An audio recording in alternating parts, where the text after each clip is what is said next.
ശ്രദ്ധിക്കുക, ഈ പരിപാടിയിൽ പറയുന്ന കഥാപാത്രങ്ങളും സംഭവങ്ങളും തികച്ചും സാങ്കല്പികം മാത്രമാണ്. ഇതിൽ പറയുന്ന വിക്രിയകൾക്ക് നമ്മുടെ സ്കൂളിലെ ഏതെങ്കിലും പാവം കുട്ടിയുമായോ ജീവിച്ചിരിക്കുന്നവരോ മരിച്ചവരോ ആയ ആരുമായും യാതൊരു ബന്ധവുമില്ല.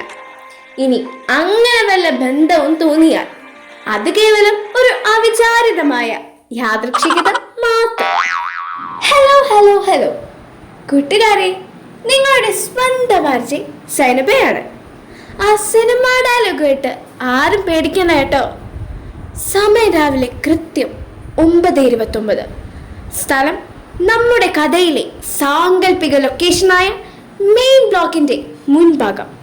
Heart beat minute 120. രാവിലെ 9:29 അവിടെ എന്താ ഇത്ര വലിയ പുകിലെന്നല്ലേ? അവിടെയാണ് നമ്മുടെ കഥയിലെ 2 മാസ് ആക്ഷൻ ഓഫീസേഴ്സ് അണിനിരക്കുന്നത്. നമ്മുടെ പ്രിയപ്പെട്ട ഉമ്മർ സാറും ലൈജു PT സാറും. നമ്മുടെ സ്കൂളിലെ ഡിസിപ്ലിനും നിയമങ്ങളും അത്രയും സ്ട്രിക്റ്റ് ആയതുകൊണ്ട് സാറുമാർ അവിടെ കട്ടയ്ക്ക് നിൽപ്പുണ്ട്. ഫുൾ യൂണിഫോം ഇട്ടിട്ടുണ്ടോ, നീറ്റായി ചെയ്തിട്ടുണ്ടോ എന്ന് നോക്കാനാണ് ഈ നിൽപ്പ്.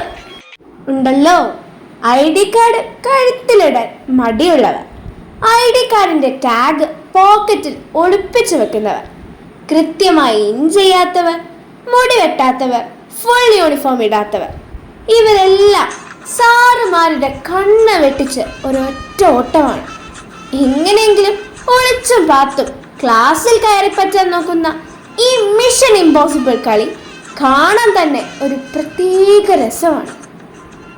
ഇനി ഈ മാസ് ആക്ഷൻ സിനിമയുടെ ഡയറക്ടർമാരെ പരിചയപ്പെടാം. നമ്മുടെ സ്കൂളിന്റെ അച്ചടക്കവും അന്തസ്സും എന്നും ഒന്നാമത് നിർത്താൻ ബാക്ക്ഗ്രൗണ്ടിൽ വളരെ മാന്യമായി തികഞ്ഞ പ്രൊഫഷണൽ ഗൗരവത്തോടെ നമ്മുടെ ബഹുമാനപ്പെട്ട പ്രിൻസിപ്പൽ പുഷ്പരാജ് സാറും അഡ്മിനിസ്ട്രേറ്റർ ഷെരീഫ് സാറും ഈ ഡിസിപ്ലിൻ സീനുകളൊക്കെ കൃത്യമായി നിരീക്ഷിക്കുന്നുണ്ടാവും. അതുകൊണ്ട് ഫസ്റ്റ് പീരീഡിൽ സാറുമാരെ കബളിപ്പിച്ച് പാവം കുട്ടിയായി ഷർട്ടൊക്കെ ഇൻ ചെയ്ത് കട്ടമാന്യനായി ഇരിക്കുന്നവൻ സെക്കൻഡ് പീരീഡ് ആകുമ്പോഴേക്കും ഷർട്ട് പകുതി പുറത്ത് ചാടിച്ച് ജാക്കറ്റ് പോലെയാക്കും. ഇനി അവിടുന്ന് രക്ഷപ്പെടാൻ വേണ്ടി എൽ ബ്ലോക്കിലേക്ക് ഒന്ന് നോക്കിയാലോ. അവിടെയാണ് നമ്മുടെ കഥയിലെ ആ മാസ് ലേഡി ഓഫീസർ നിൽക്കുന്നത്. നമ്മുടെ സ്വന്തം ഹസ്മ ടീച്ചർ. ടീച്ചറുടെ നേതൃത്വത്തിലുള്ള റൗണ്ട്സ് കണ്ടാൽ കമാൻഡർ ഫോഴ്സ് വരെ തോറ്റുപോകും.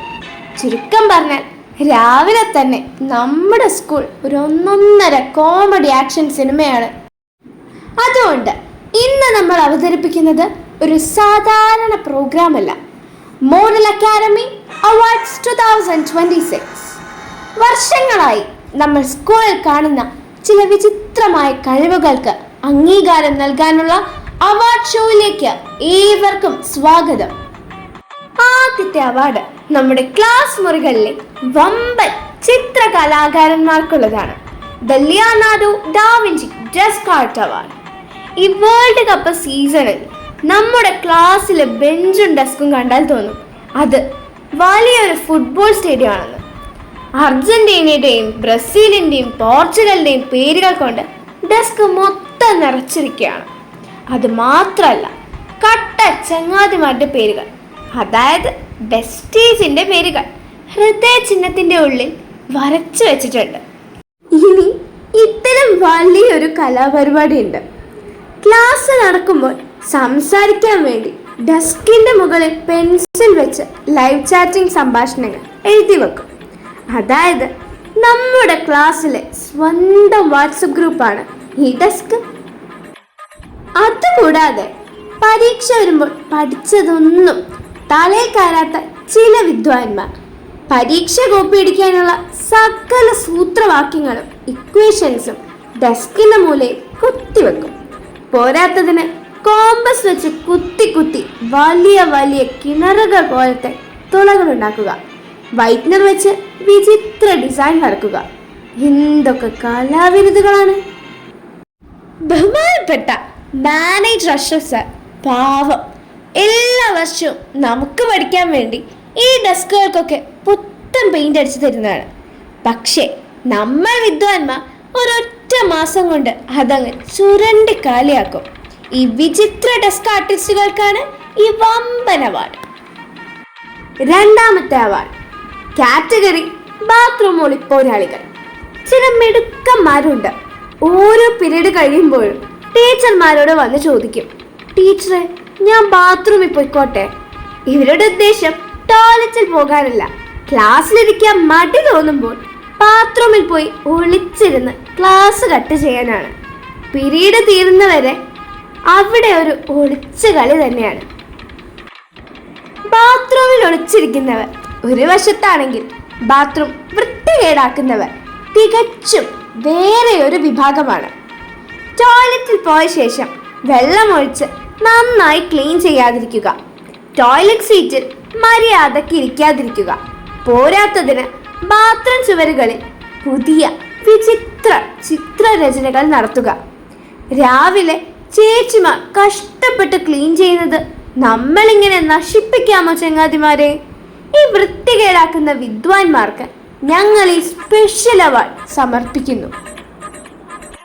അടുത്തത് നമ്മുടെ ഫുഡ് ഇൻസ്പെക്ടർമാർക്കാണ്. ഉച്ചഭക്ഷണ സമയത്ത് സ്വന്തം ചോറുണ്ണാതെ കൂട്ടുകാരന്റെ അനുവാദമില്ലാതെ അവന്റെ ലഞ്ച് ബോക്സ് തുറന്ന് ആഹാരം അടിച്ചു മാറ്റി തിന്നുന്ന ചില കള്ളക്കണ്ണന്മാർ. സ്കൂളിലേക്ക് ലഞ്ച് എടുക്കാതെ വരുന്ന സ്ലിം ബ്യൂട്ടീസും ഇതിലുൾപ്പെടുന്നു. ഇനി ലഞ്ച് കള്ളന്മാരിൽ നിന്നും തികച്ചും വ്യത്യസ്തമായ വേറൊരു വിഭാഗമുണ്ട്. ഉച്ചഭക്ഷണമൊക്കെ കഴിഞ്ഞ് ഉച്ചയ്ക്ക് ശേഷമുള്ള പീരീഡിൽ അധ്യാപകർ ക്ലാസ് എടുക്കുമ്പോൾ മുൻ ബെഞ്ചിലിരുന്ന് സുഖമായി ഉറങ്ങുന്ന സുൽത്താൻമാർ. അതല്ലെങ്കിൽ നോട്ട് എഴുതാതെ ബഹളമുണ്ടാക്കി കൂട്ടുകാരെ തല്ലി മോശം വാക്കുകൾ പറയുക. ഇതാണ് ഇവരുടെ ഹോബി. ഈ ക്ലാസ് മുറക്കാർക്കും ബഹളക്കാർക്കുമാണ് അടുത്ത അവാർഡ്. ആറാമത്തെ അവാർഡ് നമ്മുടെ പള്ളിയിൽ പോക്ക് കാറ്റഗറിയാണ്. ചില വിദ്വാൻമാരുണ്ട്, ദിവസവും പള്ളിയിൽ പോകേണ്ട സമയമാകുമ്പോഴേക്കും ഇവർക്ക് വല്ലാത്തൊരു മടിയാണ്. പ്രത്യേകിച്ച് വെള്ളിയാഴ്ചകളിലെ കാര്യം പറയേ വേണ്ട. വെള്ളിയാഴ്ച ഉച്ചയ്ക്ക് ജുമാത്തിന് പോകേണ്ട സമയമാകുമ്പോൾ അതുവരെ ക്ലാസ്സിൽ നിന്ന് ഓക്കെ ആയിരുന്നവർക്ക് പെട്ടെന്ന് വൻ വയറുവേദനയും തലവേദനയും വരും. പള്ളിയിൽ പോകാതിരിക്കാൻ വേണ്ടി മാത്രം ഓരോ ദിവസവും പുതിയ അഭിനയങ്ങൾ കണ്ടുപിടിക്കുന്ന ശാസ്ത്രജ്ഞന്മാരാണ് ഇവർ. അവസാനത്തെ സ്പെഷ്യൽ അവാർഡ്. ചില പാവ രക്ഷിതാക്കൾ കുട്ടികൾക്ക് ശരിക്കും സുഖമില്ലെങ്കിൽ പോലും നിർബന്ധിച്ച് സ്കൂളിലേക്ക് വിടാറുണ്ട്. എന്നാൽ നമ്മുടെ കുട്ടികളാകട്ടെ ഒരു അസുഖമില്ലെങ്കിലും ശനിയാഴ്ചകളിൽ കൂട്ടത്തോടെ അങ്ങ് ലീവ് എടുക്കും. ശനിയാഴ്ച നമ്മുടെ സ്കൂളിലെ ഹാജർ നില കണ്ടാൽ സ്കൂളിന് ആരും അറിയാതെ അവധി കൊടുത്തു എന്ന് തോന്നിപ്പോകും. ക്ലാസ് റൂമിൽ കുട്ടികളുടെ എണ്ണം വളരെ കുറവായിരിക്കും. ഇനിയിപ്പോ കുട്ടികൾക്ക് പഠിക്കാൻ വേണ്ടിയല്ല, അധ്യാപകർക്ക് വന്നിരിക്കാൻ വേണ്ടിയാണോ ഈ ശനിയാഴ്ച സ്കൂൾ തുറന്നു വച്ചിരിക്കുന്നത് എന്ന് വരെ സംശയം തോന്നിപ്പോകും. കുട്ടികളെക്കാൾ കൂടുതൽ അധ്യാപകരുള്ള വിചിത്ര കാഴ്ചയാണ് ശനിയാഴ്ചകളിലെ നമ്മുടെ മെയിൻ ഹൈലൈറ്റ്. പക്ഷേ ഈ സാറ്റർഡിക് സിക്നസ് ഉള്ളവർക്ക് ഒരു അത്ഭുത മരുന്നുണ്ട്. അതാണ് ആഴ്ചയിൽ കിട്ടുന്ന നമ്മുടെ PT പീരീഡ്. വീട്ടിൽ നിന്ന് ടൈം ടേബിൾ നോക്കാതെ ബാഗ് എടുക്കുന്നത് കൊണ്ട് ഒരു പുസ്തകവും കൊണ്ടുവരില്ല. ബാഗും ലഞ്ച് കിറ്റും മാസങ്ങളായി കഴുകാറുമില്ല. പക്ഷെ PT പീരീഡ് ഉണ്ടെന്നറിഞ്ഞാൽ ശനിയാഴ്ച ലീവ് എടുത്തവനും പനിയെന്ന് പറഞ്ഞ് കിടന്നവനും വരെ ഗ്രൗണ്ടിലേക്ക് ഒരൊറ്റ ഓട്ടമാണ്. അപ്പോൾ അവർക്ക് യാതൊരു അസുഖവുമില്ല. ഗ്രൗണ്ടിലിറങ്ങാൻ ഇവർ കാണിക്കുന്ന ആ ഒരു ആവേശമുണ്ടല്ലോ, അതിനാണ് ഈ വമ്പൻ ലൈഫ് ടൈം അച്ചീവ്മെന്റ് അവാർഡ്. അപ്പോ കൂട്ടുകാരെ, അവാർഡുകളൊക്കെ കേട്ട് നമ്മൾ ഒരുപാട് ചിരിച്ചു അല്ലേ? ഓർമ്മയുണ്ടല്ലോ, തുടക്കത്തിൽ പറഞ്ഞതുപോലെ ഇതൊക്കെ വെറും സാങ്കല്പികം മാത്രമാണ്. എങ്കിലും തമാശകളൊക്കെ ഒന്ന് മാറ്റിവെച്ച് നമുക്കല്പം ഗൗരവത്തോടെ ചിന്തിക്കാം. ഇതൊക്കെ കേട്ടപ്പോൾ നമുക്ക് ഉള്ളിൽ എവിടെയെങ്കിലും ഒരു ചെറിയ ചമ്മലോ കുറ്റബോധമോ തോന്നിയിട്ടുണ്ടെങ്കിൽ നമ്മൾ മാറേണ്ട സമയം അതിക്രമിച്ചിരിക്കുന്നു എന്നാണ് അതിൻ്റെ അർത്ഥം. നമ്മൾ തമാശയ്ക്കോ മടി കൊണ്ടോ ചെയ്യുന്ന ഓരോ ചെറിയ കാര്യങ്ങളും നമ്മുടെ പാവം ക്ലീനിങ് ചേച്ചിമാർക്കും അധ്യാപകർക്കും പ്രിൻസിപ്പൽ സാറിനും മാനേജർ സാറിനുമൊക്കെ എത്രത്തോളം ബുദ്ധിമുട്ടാണ് ഉണ്ടാക്കുന്നതെന്ന് നമ്മൾ എപ്പോഴെങ്കിലും ചിന്തിച്ചിട്ടുണ്ടോ?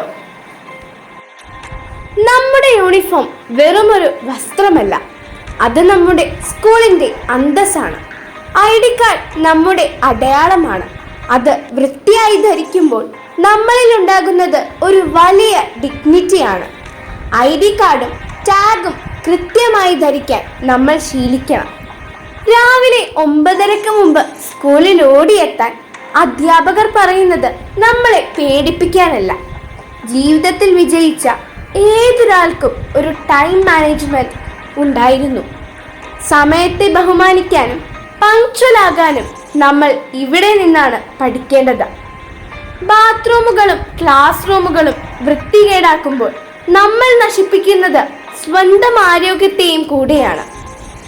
സ്കൂൾ വൃത്തിയായി സൂക്ഷിക്കുന്നത് നമ്മുടെ വ്യക്തിശുദ്ധിയുടെയും സംസ്കാരത്തിൻ്റെയും ഭാഗമാണ്.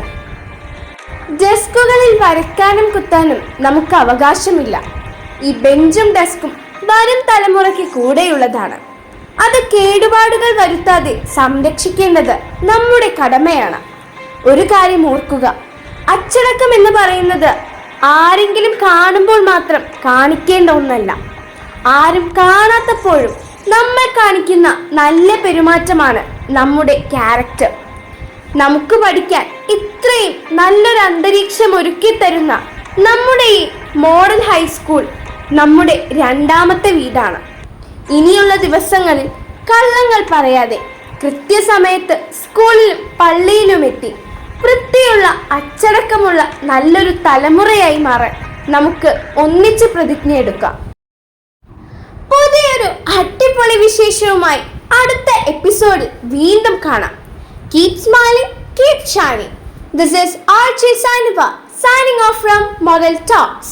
Bye bye.